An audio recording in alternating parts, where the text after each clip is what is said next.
পেঁপে দিয়ে কই মাছ দিয়ে রান্না করেছিলাম আজকে। খেতে কিন্তু অসাধারণ লাগছে কই মাছ দিয়ে পেঁপে।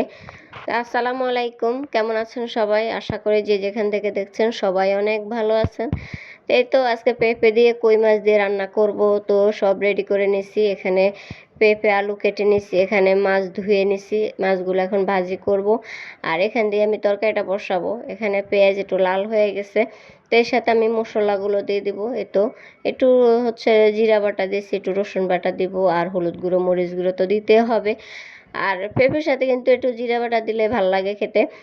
আর হচ্ছে পেঁপে তরকারিতে না নারিকেল বাটা হলে বেশি খেতে ভালো লাগতো, তো নারিকেল তো ছিল না, তো যাই হোক, নাই যেটা সেটা বলার তো আর লাভ নাই। আমাদের নোয়াখালীতে আবার এইসব তরকারিতে হচ্ছে নারিকেল বাটা দেয়, খেতে কিন্তু অনেক মজা লাগে। নারিকেল বাটা দিলে তরকারিটা অনেক ঘন হয়। তাই তো পেঁপে আর আলু দিয়ে দিলাম, এখন ভালো করে নেড়ে আমি ঢাকনা দিয়ে রাখবো। এখান থেকে কিন্তু আমি আরেক চুলা মাছও ভেজে নিচ্ছি, দেখেন।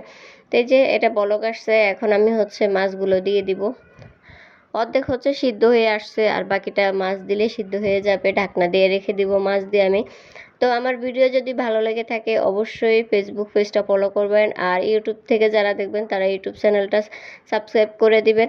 তাই তো মাছ কিন্তু রান্না হয়ে গেছে, আর ভিডিওটা দেখে অবশ্যই ভালো কমেন্ট করবেন। আর সবাই আমাদের পাশে থাকবেন, সবাই সুস্থ থাকবেন। আল্লাহ হাফেজ।